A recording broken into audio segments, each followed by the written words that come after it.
Hey everyone, welcome back to FPL Fran. Today's video is going to be the game week for what we've learned. We're at the international break, the first one of the season. So we're looking at almost a very sort of small bite-sized data dump of looking at interesting contextual information that can support us in terms of how we view teams and also players in FPL. What I do want to say is we only had 3 fixtures within the season. So a lot of the data, even within the fixtures, when it comes to player level data, team level data, I don't think is that important. I think it's still important for us to look at things that show a little bit more of an objective picture, like for example, how models have adjusted over the 3 games and see where they're at. We also want to look at things like, for example, how the markets are projecting certain players when it comes to sort of player market lines.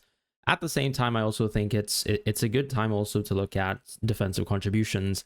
3 game weeks in, what are the takeaways that I individually have myself, and then think about the wider picture as well. So without further ado, let's actually get started with the defensive contribution data. This is all supported by the advanced data within Opta Stats in Fantasy Football Hub. You can find them by having a look at the link in the description below. This will give you access towards a lot of the other pro tools, like for example, being able to have a look at people's team selections, having a look at other, like let's say the My Team Pick and Rating tool, for example, and even let's say suggested transfers within that. So yeah, let's have a look at the advanced data here. Interestingly, we actually have the usual suspects, but I think a couple other players that we didn't really talk about. The first one I'd like to mention within this sort of list of players here, when we talk about some of the high performers, right?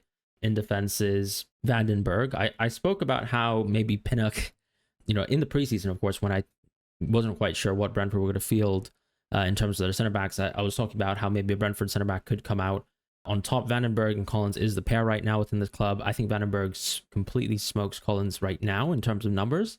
And for the price point, you'd have to say Collins has always had more threat when it comes to open and attacking play. We've had a couple seasons now where Collins has shown that, especially through set pieces. But actually, yeah, Vandenberg has extremely impressive data at 4.5. The bigger question mark for this Brentford team is going to be whether they're actually able to maintain clean sheets at the sort of rate that we thought. I think so far, early days, they've been pretty bad, if I'm being completely honest. So that's not so impressive, but we're all on the hunt for players at the 4 million or the 4.5 price range who can actually give you a lot of value, despite their team maybe being a little bit worse than we imagined when it comes to the traditional expected clean sheet sort of line of thinking. So yeah, that's one thing that I'd like to mention at this point in time. The top players, though, are no surprise, right? These are all players who popped when it came to their own data respective to, let's say, their teams. Virgil, however, has had a blistering start, and I think part of that is the one sample size game of playing versus Bournemouth. I'll talk about Bournemouth as a team in a moment. So some people have even suggested that there's a Bournemouth theory, which is the whole idea of if you play Bournemouth, everyone gets defensive contributions. That's not true necessarily. You can be utterly awful like Spurs and not get defensive contributions in that game, although still Pedro Porro was able to do that within 70 minutes. So I don't think that's entirely wrong. So there's definitely a stylistic thing, not just when it comes to possession, but I think also how often you turn over the ball, how willing the opponent team is willing to turn over the ball as well. So Virgil, Senesi, Lacroix, these are all interesting picks. Tarkowski, we already signposted. And guess who's not here, right? Or guess what types of players aren't here? Nottingham Forest. So early days, I think they're the team that's probably upset us the most compared to, let's say, the data that we had at the preseason, and also looking at just last season's data really to almost set a benchmark for how we should evaluate teams. In terms of the 4 million players, you have got a couple Sunderland and Burnley players, even some Leeds players. I don't think there's anything particular here to call out. Ekdal has outperformed Estev so far to quite an insane margin, to be quite honest. So I think that's worth signposting. A lot of Sunderland players are here. Roden from Leeds is actually doing the absolute best, but he could also potentially be injured, so we just need to monitor that situation. So when you're kind of crafting future teams, I do think getting a 4.0, who probably is one of the best for DEFCON, is absolutely one of the best ways forwards. Tosin here has popped really hard. He's played 2 games so far for Chelsea. I think he's actually one of the more underrated players in the game. However, Chelsea's better games have sort of come and gone, but you can revisit them on great fixtures like 6 or even 9, for example. I think great times to buy back into Chelsea if you haven't invested already. Anderson being high up here makes a lot of sense. So is Richards. I think right now it's not so important to look at hit rate on the right-hand side. This is why this data is actually sorted by CBITS per start. So remember that the threshold to get for defenders is actually just 10. So quite impressive that you've had some players who are already above average on that, right? And I think that could drop, of course, over time, but it's impressive, right? What Senesi is doing, what Lacroix is doing, etc., etc. When we go a little bit further down the list, I think you can kind of see a general team trend. Like, for example, the idea that you can see both center back pairs is impressive for a certain team, right? For example, Diakité's here for Bournemouth. Agbadou, I wouldn't really point him out for Wolves. I've seen they've gotten quite a few defense contributions, but he could lose minutes in the future as well. So that's something to monitor because they have brought in a new central center back within the team. Chalobah is actually quite high up here, and Chelsea was a team that I was expecting to not do so well in terms of defensive contributions, but I think part of that too is just the fixtures, so we'll need to monitor that situation. I think generally speaking, the style of play that Chelsea want to play, you're not expecting too much DEFCON in the future, but that could be an interesting trend that we're looking at, right? That could be a change. Otherwise, I'd say everything seems quite usual. The players who kind of fall below that I guess average of 8 and 7 really aren't worth looking at. Like I'm talking about now players like Saliba, etc. But if you have some fullbacks here, I think that is quite impressive, right? Like, for example, you'll still see someone like Munoz averaging 6.67, which is a little bit below his previous season average, so I'm sure that can go up. He's already hit defense contributions once.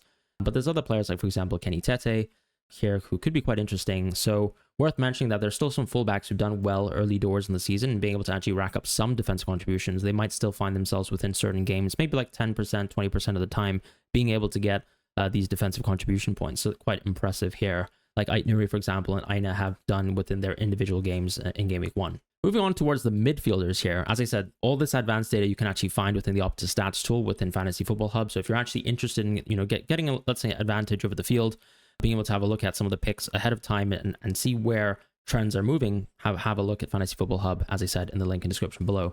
But in the midfielders, I've also filtered out certain players, right? And I just want to mention that I have deliberately filtered out players who played one game and players that I just don't think are going to be super FPL relevant within the midfield position. I had to do a lot more filtering here because when you compare it to, let's say, defenders, most of the time you're fielding the same defenders week in, week out as a manager, right? Whereas, midfielders, they can come in, they can play one match, have a lot of defensive contribution. They're not relevant for FPL. So I've taken a lot of the midfielders out of this list, but I think, I just wanted to almost call out the interesting players here. Like Weaver is interesting, but he's not starting enough games, I'd say, for him to really matter.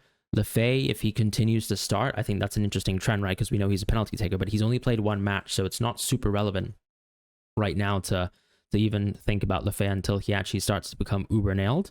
Caicedo's done exactly what we expected, so no surprise that he's actually top of the list in terms of people who've actually played 3 games. Anderson has dropped a little bit, right? So this is 3 games in. I think the early signs that we've seen from Nottingham Forest is not so great for defensive contributions compared to our preseason expectations. And so even though I think Anderson actually has really good numbers here, I mean, he's like within the top 10 within the midfielders, that actually is almost against our expectations because he was really setting, like the top line, I would say, when it comes to the averages per match. So that's interesting, right? And I don't know whether that's going to go up in the future. It's very possible that it can, but we've seen the defenders ready for Forest. No surprise that Anderson as well has sort of dropped below his previous season averages as well. Grealish and Dango are the 2 open play players here who are very surprising. Sobo, I think that's positionally something to look at in the future. But as I said, with Dango and Grealish, that's super impressive. Paqueta as well. These are all players that I think you'll see within the cheat sheet as more so picks that we actually pick for other reasons, right? Like Paqueta is someone you pick for penalties, for guaranteed minutes. Grealish now has proven to be just electric so far for Everton, but I mean, he's racked up a lot of recoveries, so is Dango. So those are players to monitor going forwards. I think Paqueta, we feel like his career numbers are really, really strong, but I would like to see if Grealish and Dango are able to maintain these numbers going forward. But I think that bodes really well for both of them as picks. Otherwise, if I wanted to mention other players, we had Rodri come back. He's very much a ball recovery merchant, and he's done well within his first game. I would expect even more in the future. Otherwise, that's it. There's a couple players who have in open play or as open play attackers, I'd say, have racked up some nice numbers so far. Like Njai is still having some pretty nice averages. Minte as well. Like you've seen Minte even step into getting the 2 points. I feel like if you're in that range of, let's say, getting an average of above maybe like, let's say 8, it's possible, right? You have a chance of being able to get these defensive contribution numbers. Anywhere below that, I actually start to think that there's not much value, to be honest. Yes, you can get the 1 in 5 games, the 1 in 6 games, maybe the 1 in 10 game below that average, but it's super unlikely, to be honest, right? So what would I like to call out here? I think players like Rice, that's a bit of an aberration, to be honest. Like as we kind of mentioned within the preseason, like those are the numbers that are not great for Rice, contrary to a lot of people's expectations. So he's not someone that I consistently expect to get into these numbers. Salah as well, obviously, and a lot of other attackers that we do really like. So that's pretty much what I wanted to mention within the midfield analysis. Minte, however, also quite interesting, right? Because he's actually, as we mentioned within the cheat sheet, the best midfielder within this Brighton team at being able to get defense contributions. But another thing you kind of need to monitor as well is whether these players are 90-minute players, and because the more you're nailed to play on 90 minutes, the more of the higher chance you basically get of being able to hit that threshold of 12 within a singular match. And keep in mind, the threshold here is 12. So there's not too many midfielders who are very, very good at this, right? Bruno is actually quite impressive from that extent, because he's the one that we signposted early on as being able to do this, and he's done it very well. And part of this is, of course, he's just playing deeper for the entirety of the matches that he's played, right? The only time that we've really seen him playing sort of left attacking mid was actually when Cunha was injured, and before I think they made some substitutions later in the second half. So something to monitor there. And then when it comes to team DEFCON type data, I think extremely small sample size, as I said, right? But I think sometimes if for example, let's say you're invested into someone like Murillo, like myself, and I have been invested into Murillo, and I'm on a wild card now myself, I just think some of the early signs can, maybe it's overreaction for me, but I think they can lead you towards a narrative shift within just the team style piece, right? Bournemouth, Brentford, Crystal Palace, these were teams that I think were really solid previously. Everton as well. Liverpool being high up here is interesting. I think maybe that's a question of some of the fixtures that they've played, like for example playing versus Arsenal. Maybe that's also just simply playing versus Bournemouth, right? And what I talked about in terms of that Bournemouth theory piece of, if you play versus a team that forces you to turn over the ball a lot because Bournemouth press a lot, maybe it's the case that, of course, indirectly Liverpool is going to benefit from that from a defensive contribution type manner. I think we would expect for Liverpool to have more control as they play more matches, and especially since Gravenberch wasn't playing with him that match too. So that's something that I think I'd expect Liverpool to drop down in this list. But a lot of the promoted teams are high up here as well. Leeds actually a little bit more passive. Chelsea I'd expect to fall within this list. But interestingly, right, like what's the early signs? Nottingham Forest extremely low, Fulham extremely low, Arsenal extremely low, Villa extremely low, Newcastle extremely low, City as well. I think out of all these teams, I'd say Fulham is probably a team that I expect to have those numbers pushed up in the future. And whereas with Arsenal, for example, and Forest, I'm expecting actually that could be a trend, right? Like for example, Arsenal, we've always known, and Villa to be the two teams that we expect not much turnover from. They do have managers that I think really want a lot of control as how they play out as a team. But then Forest, I think you're kind of seeing a shift in trend. Now, the biggest thing with Forest is they could also have a change in manager, and that can change things radically. But this season so far, from what we're seeing, not great signs for defense contributions. And so that's kind of why I'm disinterested rather within a team like Nottingham Forest right now, and actually being invested into their picks, because a lot of the value tied towards their picks really was defensive contributions. So that's pretty much what I wanted to mention. And maybe Brentford actually being so high up there is something to think about too, long term, right? Because they weren't this high last season, but they've had a change in manager, and maybe this is a change in approach, generally speaking. And so something to monitor there. Whereas Bournemouth, Crystal Palace, those were teams that we had signposted as being good, and they're continuing to do that. So that's going to be defensive contribution data. So let's move on quickly towards some team level data as well. Since we actually went through some team defense contributions, we kind of have a little bit of an understanding of those trends. Let's also just have a look at some of the open three, like the first 3 games of data. And I wanted to almost go through attack and defense. Once again, I have to say that the sample sizes are extremely, extremely small, right? Like I don't think that you're going to conclude who's going to be exactly where, like, I mean, who's going to be, first place, 7th place, 13th place, or 20th place within the league table right now.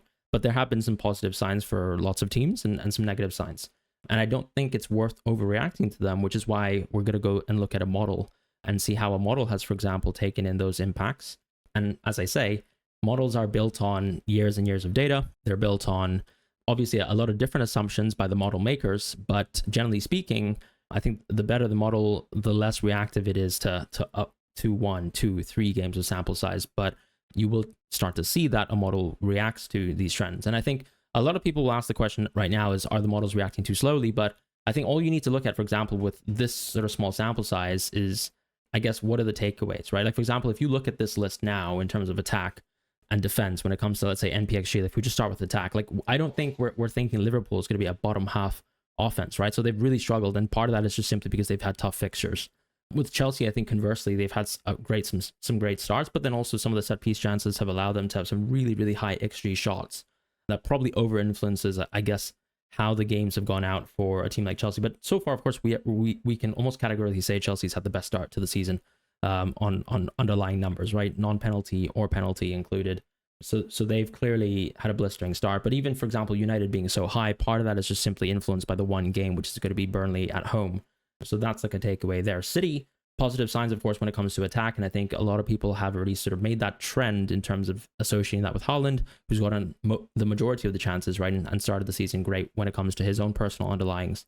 Bournemouth have looked really healthy, and to be quite honest, healthy on both ends of the pitch. Crystal Palace, I think, same thing there, although they've conceded a few more chances, especially since they played Chelsea away within the first game, which is obviously one of the toughest matches in the game right now. Other than that, I think what are some interesting early signs? Like, you're still seeing that teams like Sunderland and Leeds aren't very attacking. I would like to see how that kind of trends going forwards. Leeds have probably looked like an extremely conservative team. I think Sunderland have been quite brave when it comes to signings. Maybe I think I'd expect them to go a little bit higher going forwards. When you look at, for example, let's say the penalty data, like United have benefited from 3 penalties. Brighton have also benefited from, I think, 3 penalties as well. So that's kind of why when you look at some of the non-penalty data versus the kind of XG data, there's a huge gap for certain teams. And yeah, that's something that I think we just need to make sure we're aware of. United, sorry, with 2 penalties, but that's kind of why it's helpful looking at NPXG and XG, because otherwise we'd have Brighton, for example, maybe top of the table when it comes to looking at XG, whereas actually in open play they haven't been too impressive. So a lot of teams, for example, are now pigeonholed in that sort of range of having around 3 XG, which is very normal 3 games in. It really very much depends on the opponents that you played so far. So I don't think there's any extremely interesting trends other than Aston Villa have looked really, really poor on offense so far. So have Newcastle, to be quite honest, because I think it's actually the case that outside of the Liverpool game, they just haven't really delivered when it comes to attack, but generally they've had a tough schedule. When we look over towards the defensive data, I think it's almost the usual signs. Sunderland, very, very impressive right start. Newcastle as well, extremely defensive, which I think is like something if we think about maybe 3-4 seasons in a row now, like Newcastle have been an extremely solid defensive team. So I'm not too surprised with that sort of data point there, being the start, especially with Newcastle having tougher games. So that's just impressive. But yeah, like when it comes to, let's say, some of the other interesting signs from defense, I think Leeds, Sunderland, obviously impressive signs. Burnley probably looking at, being a team to target. So when we talk about free at 6, like Haaland very much is on the menu there. Wolves as well have been absolutely diabolical. Like, I mean, they haven't conceded a penalty yet, and they're second to Burnley and by quite a far margin. And Aston Villa on the defensive side, I mean, that's also been pretty calamitous.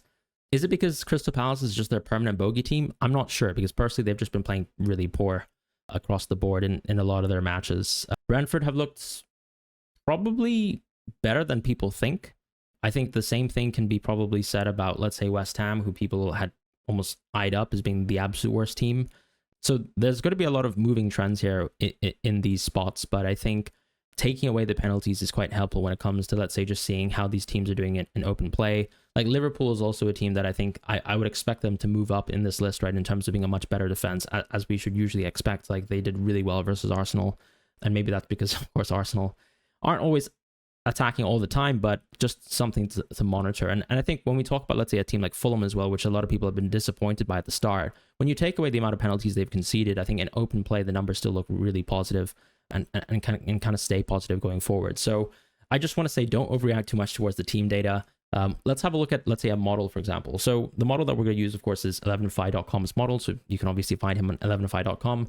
I really do trust his work. He's always showed how his work compares to, let's say, the predictions for the markets, for example, the sharp markets as well. I don't need to necessarily explain that now, but you can obviously have a look at that yourself. But yeah, his model has just been very consistent. It's always been a source of information for me that I use as objective, right? Because it's just effectively a model maker's assumptions, and you get to see how a model performs across the season against, other forms of information. It helps me level set, for example, some of my own personal viewpoints. So what's kind of interesting here that I think, we can point out to, I think probably it's the strength of teams like Bournemouth, Crystal Palace, and Brighton. These are teams often where I think people think about them more as, like, let's say, mid-table teams. And admittedly, there's not a huge gap between, let's say, a Brighton and a Spurs and a United. But I think it's interesting to see how far Villa have already fallen within this sort of pecking order. I think when I looked at the start of the season in terms of the projections from MIDFIELDERS model in terms of points for the Premier League season, like Aston Villa were probably, I think, projected to come maybe 5th or 6th, if I remember correctly, and they've already fallen so far. Not in terms of points, because they've already lost a lot of points, but actually in terms of just where they sit as an underlying team. So that's very, very shocking. I think with Leeds and Burnley and Sunderland, these are all teams that have scope to actually improve. And interestingly, it's a case of probably just looking at teams like Forest, West Ham, and Wolves and seeing whether they kind of fall a little bit more down in the future, and whether the teams that I've mentioned who've actually promoted can actually move up. Because I think last season, what was the kind of general trend that we saw with the promoted teams? We saw that they actually, our expectations of them got worse and worse and worse. After Russell Martin got sacked, Southampton somehow still just got worse. When we look at, let's say, Leicester, for example, when Van Nistelrooy joined, they became a tremendously awful team. So those are kind of trends that I think I'd like to continue to see this season. Because if anything, I think this season we almost feel like the promoted teams look a lot better than we expected. Even Burnley, to an extent, who I've already sort of labeled as the team to target. I think them and Wolves have probably been the two worst teams, but are Burnley as bad as, let's say, a Southampton last season or Leicester last season? I'm actually not sure. I don't think they are. So just something to mention, right? In terms of, I don't think the gap at the bottom is as big as it was previously. But I'd also be interesting to see, where teams like, let's say, Brentford and Everton end up, because I think they've gotten some good results so far, right? Like, for example, Brentford getting that win versus Villa is quite massive. Everton as well, they've racked up a lot of points so far, but their defense has also looked pretty poor. So when we actually, think about, let's say, the defensive data 3 games in, even though Everton have kept a clean sheet, they've been quite poor in terms of conceding so many chances. And I think I think all you need to know to tell you that is that they did concede 2 open play goals to Wolves, right? So when it comes to, let's say, the model, I think what I would like to see is how fast Chelsea can maybe catch up towards a team like a City or even an Arsenal to an extent, right? Because they're not too far off from Arsenal when it comes to attack, and Chelsea so far look like the best team that we've seen this season. Bournemouth as well. Like, I find them extremely impressive. Our biggest complaint about Bournemouth was the overhaul in defense, and if anything, I think their defense almost looks better than at the start of the season. And my expectations, and maybe I'm coloring my analysis by just simply reacting to that Tottenham game. But I think even when you look at Liverpool, it's like going towards Liverpool away at Anfield, you're expecting a team to really concede up to 2 goals, unless they're Arsenal, right? Arsenal's just a different breed. But that's kind of my expectation for a team like Bournemouth. Like, they very much match up very well towards the opposing teams. Like, they I think created similar amounts of expected goals versus Liverpool away from home. And then obviously at home, they've been quite dominant. Away from home versus Tottenham, again, just completely shut out Tottenham. You'd think it was a Bournemouth home game. So that's a team that I think long-term, I'm really eyeing still a lot of their picks. And I still think that there's a lot of value there. And if anything, they can probably still improve in my expectations. But that's pretty much it, I think, in terms of early signs. Like, Brighton and Spurs are probably the 2 teams that, once again, there's a lot of scope for us to invest into those teams. Because I think the kind of price ranges of the FPL assets from these teams are still quite low compared to, what their potential value could be if these teams actually perform well. With United, no surprise to see them like bang mid-table. I think 11-5 has always been quite cautious with how he sort of rates Man United compared to, let's say, what the markets rate Man United. And I think, to be honest, from all the previous seasons so far, I think that's more than fair, right? I'd probably say that that's the right approach. So that's going to be it in terms of team data. But as I said, I think there's some interesting early trends. I think Everton's a team that can definitely shoot up over the weeks, but I'd like to see whether it's actually more a case of if their attack is getting better and better week to week, and we have a lot more value and trust, I guess, placed over players like Dewsbury Hall, Grealish, and Njai, and what that sort of new front four looks like, especially with Barry to maybe integrate in the future, versus, maybe, let's say, a team like Brentford. Do I think that they could maybe fall down a little bit more going forwards, which I think is possible. So yeah, that's it in terms of team level data.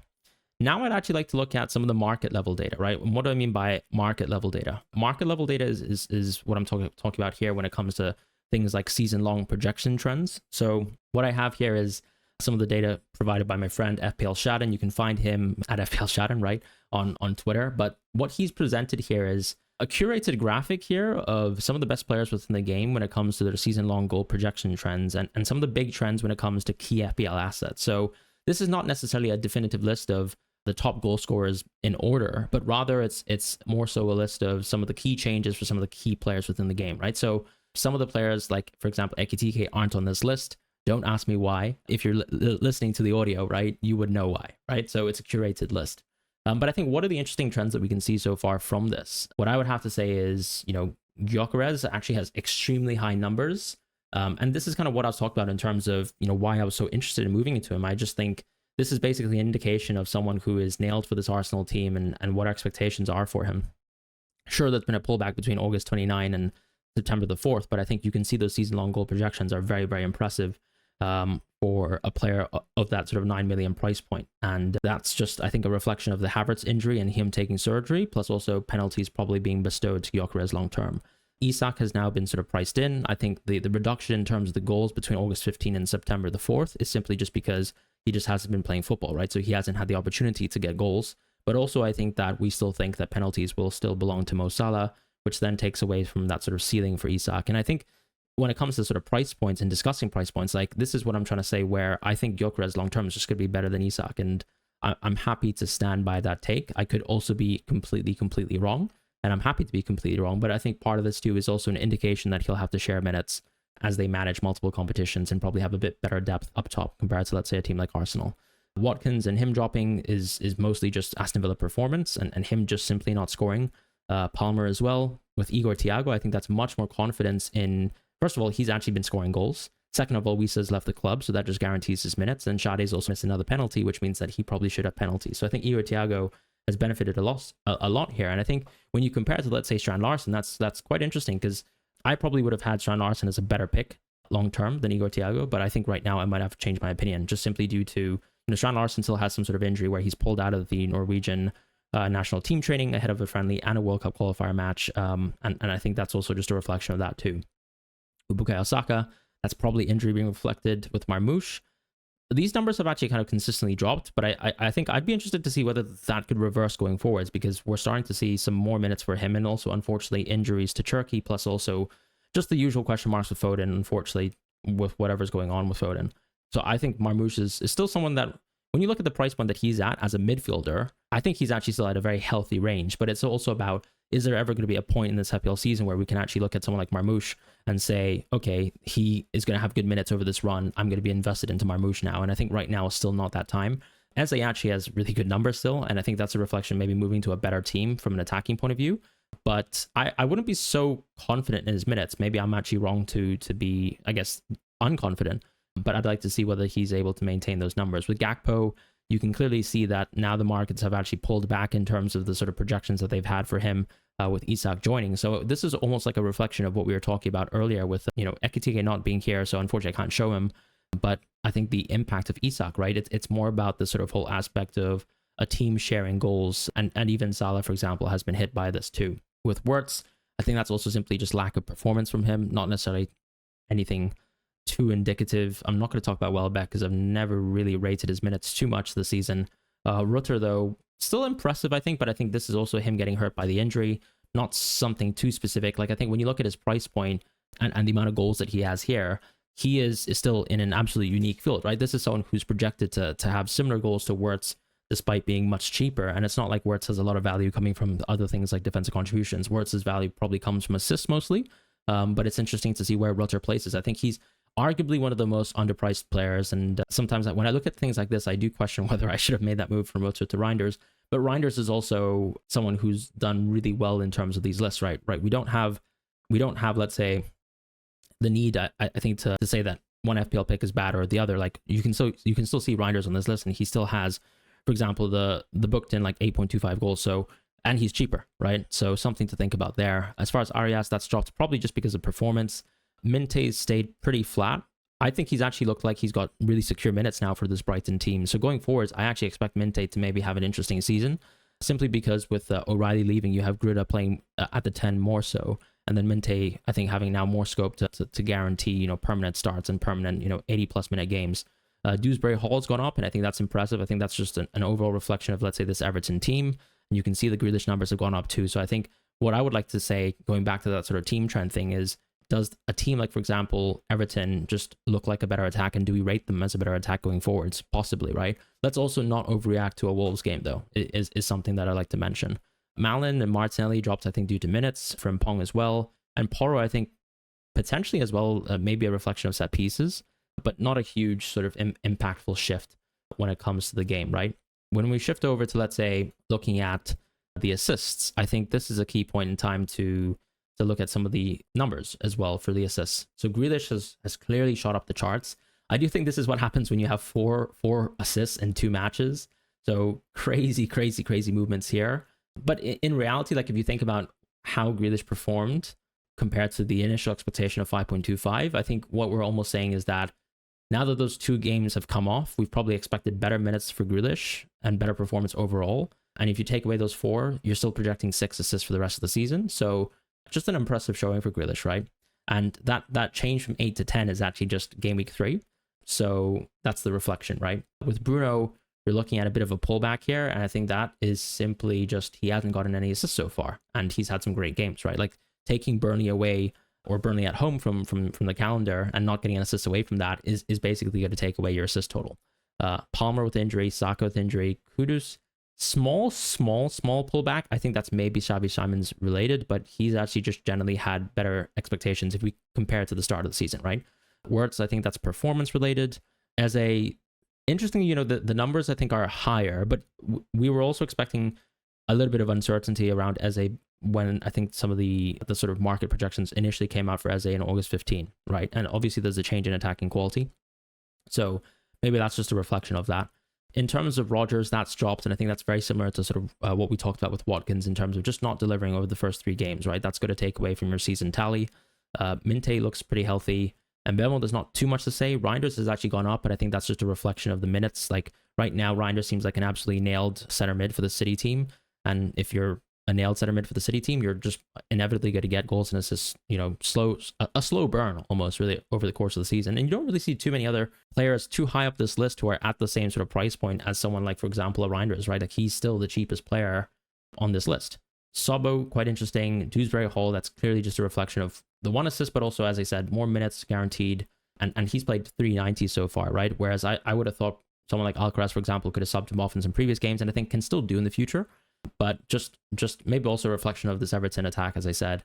Calafiori, I think that's mostly the impact of the Leeds game, and then also confidence within his minutes. Sarr, unfortunately, that's injury-related. Rutter as well. Barnes, maybe also a reflection of, unfortunately, the impacts of how rotation and him getting, let's say, benched within the previous match. Cliver going down is maybe just minutes and an injury, of course, as well. And Jai dropping, I think it's maybe just a small change in terms of how we profile him as a player. Maybe he's a little bit more, we're expecting to be that sort of final ball type of player. Like he's gotten 2 tap-ins so far, but that's because of his work, right, into getting into the right positions so far this season. So maybe that's just a reflection of simply, do we think on the right, the ball isn't really going to be played necessarily through him, and actually rather it's going to be more played through Grealish, therefore the assists are coming from players like Grealish and Dewsbury Hall, and then Njai is like almost your second final man, right? Which I think is interesting. Truffet, I think that's a reflection of like confidence in Bournemouth, because he actually looks very, very strong. The minutes look very, very good for him as well. I think he's looked really solid. Like I was impressed with him already from the preseason, and also just the game we got 1 match versus Liverpool where he looked extremely composed. And Guardiola, I think that's a reflection of minutes. So that's kind of some of the interesting season-long projection trends. As I said, please feel free to have a look at, let's say, FPL Shadow's Twitter. He posts a lot of interesting data visualizations that are FPL relevant, and he also does some UCL fantasy content if you're interested. We also do a podcast together. He's a great friend of mine, and you can find us on the FPL script. So do feel free to subscribe to that if you're more interested in sort of analytical type content. But that's it in terms of like Premier League goals and assists as well. I think this is a good place to end the video. This is 35 minutes in.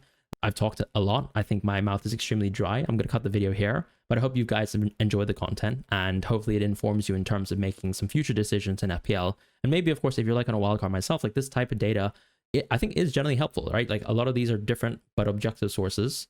Not objective sources in the sense that there is one true source, but that they are separated from your own personal point of view, and they obviously have a unique approach that you can kind of leverage and just level set, right? So that's pretty much what I wanted to say. Thank you guys so much for watching. I'll see you guys soon. Take care and goodbye.